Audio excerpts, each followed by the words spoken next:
Si l'on regarde les chars de la Seconde Guerre mondiale, aux étapes intermédiaires et finales du conflit, on verra que presque tous les modèles avaient un énorme frein de bouche sur leurs canons. C'était indispensable pour ces énormes canons et, à la fin de la guerre, ils étaient totalement omniprésents sur les gros chars. Cependant, de nos jours, aucun char de combat principal n'en possède. Eh bien, peut-être qu'un char étrange d'un certain pays a encore un frein de bouche, mais si l'on regarde les chars les plus populaires, on ne verra jamais de frein de bouche sur leurs canons. Pourquoi les chars ont-ils cessé d'avoir besoin de freins de bouche? La disparition de cet accessoire n'est pas un caprice moderne. Si l'on y regarde de plus près, dès le début de la guerre froide, ceux-ci ont brusquement commencé à disparaître pour ne jamais revenir, du moins sur les chars. Pour comprendre pourquoi ces éléments indispensables ont disparu, il faudrait d'abord voir pourquoi ils sont apparus en premier lieu. Au début de la Seconde Guerre mondiale, les chars étaient équipés de canons qui, selon les standards actuels, étaient de faible calibre. Peu importe si le char était léger, moyen ou lourd, même parmi les chars les plus puissants, ils étaient équipés de canons de 76,2 mm, ce qui semblait un peu discordant. Il y avait d'énormes chars, mais avec des canons d'appui utilisés par l'infanterie. Mais lorsque l'opération Barbarossa a commencé, les choses allaient commencer à changer considérablement. Les Panzer III étaient équipés de canons de 37 mm, un calibre assez maniable qui était suffisant à ce moment-là. Mais sur la route de Moscou, les blindés allemands ont rencontré une vraie épine dans le pied. Les T-34-76. Les premiers modèles du T-34 étaient équipés de canons de 76,2 mm. Son blindage de 45 mm n'était pas exceptionnel, mais il était incliné. C'était une véritable révolution pour l'époque. Les canons de 37 mm et de 50 mm courts des Panzer III ricochaient lors des tirs frontaux. Et les Panzer IV étaient équipés de canons à faible vitesse, qui ne pouvaient tout simplement pas percer le blindage des T-34, c'était un gros problème. De même, les Allemands ont dû opérer un changement, et ce changement fut le Panzer IV. Le problème des T-34 ne pouvait être résolu que d'une seule manière. En ayant un char avec un canon plus puissant que celui qu'ils utilisaient, le châssis du Panzer III avait atteint sa limite. Et il n'était pas possible d'augmenter la taille de son canon à cause de la petite taille de l'anneau de sa tourelle. Les ingénieurs se sont donc tournés vers le Panzer IV. Celui-ci était équipé d'un canon KWK-37L24 de 75 mm à faible vitesse. Parfait pour soutenir l'infanterie, il avait été conçu à cet effet. Incapable de lutter contre les T-34, ce blindé possédait néanmoins un atout important. Un châssis plus moderne et plus important encore, une couronne de tourelles plus grande avec une tourelle plus volumineuse. Alors les ingénieurs ont pris le Panzer IV, lui ont installé un canon d'artillerie PAC-40 et ont créé le Panzer IV F2, le modèle de base de l'un des véhicules les plus produits par l'Allemagne pendant tout le conflit, et il a fait du Panzer IV le char de combat principal pendant cette courte période.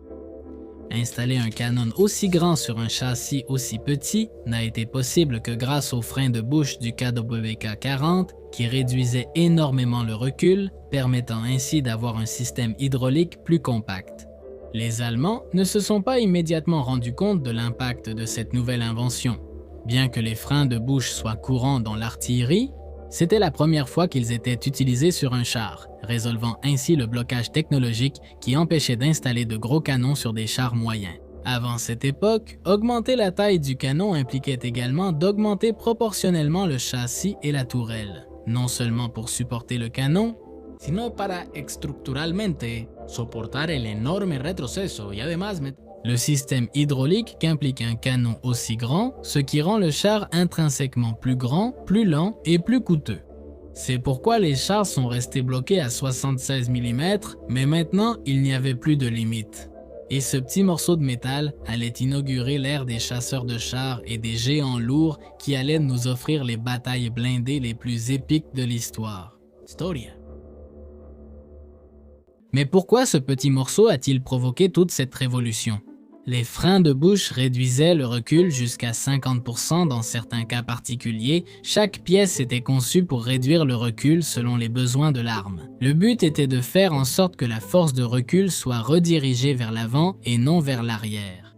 Et cela était possible parce qu'il redirigeait les gaz du tir à la sortie du canon vers des cavités latérales inclinées. Empujaban el cañón hacia adelante, reduciendo el retroceso. Grâce à cette technologie, les ingénieurs allemands ont découvert qu'ils pouvaient fabriquer des chars massifs avec d'énormes canons, c'est ainsi que le Tiger I est né. Au début, lorsque ce blindé gigantesque est apparu, les Allemands cachèrent le frein de bouche dans les documents de propagande car ils voulaient éviter que les Alliés ne remarquent comment ils avaient réussi à fabriquer un char avec un canon aussi énorme.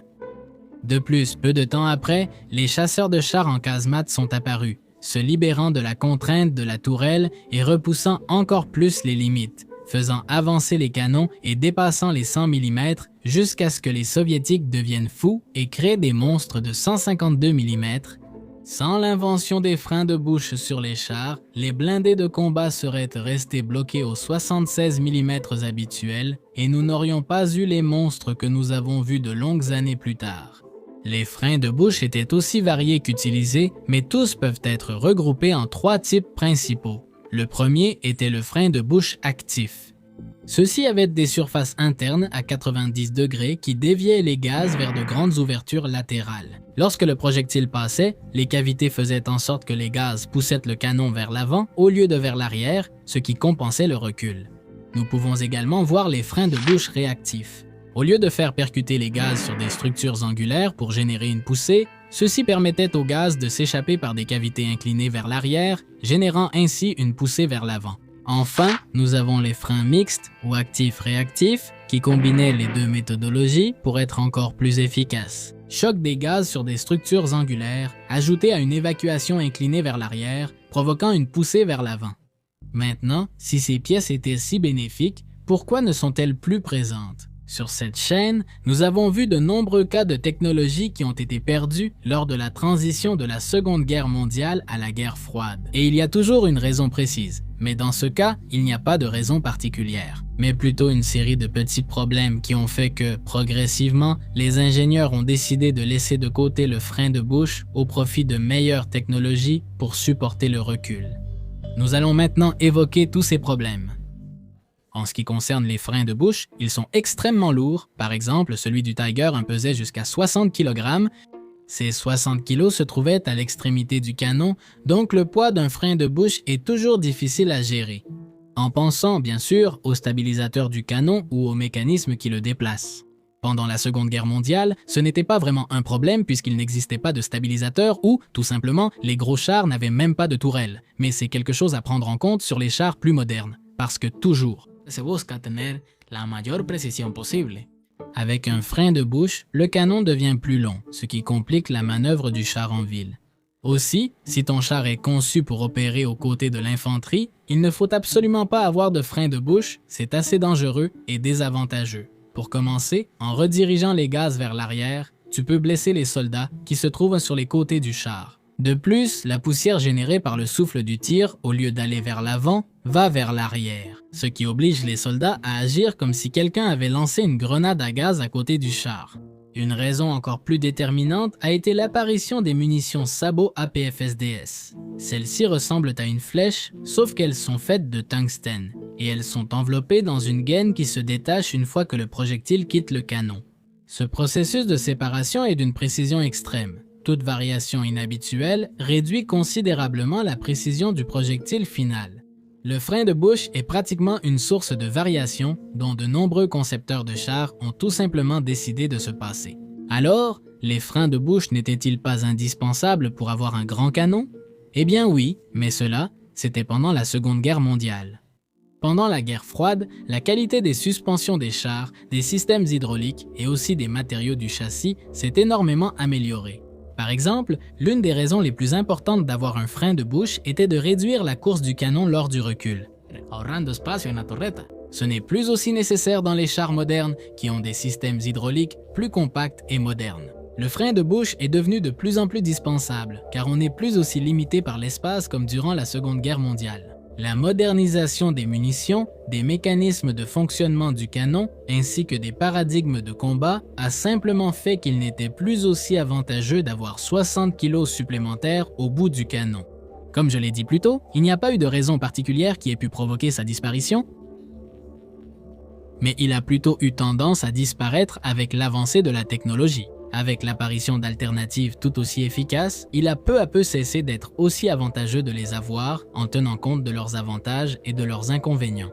Aujourd'hui, de nombreux blindés les conservent encore, comme les véhicules légers et bien sûr l'artillerie automotrice, car étant des véhicules plus légers que les chars de combat principaux, ils ont tout simplement encore besoin de ces accessoires pour exister. Pourquoi les avions avaient-ils un étrange câble tendu sur le fuselage? Dans cette vidéo, tu verras la réponse. Merci d'avoir regardé celle-ci et au revoir.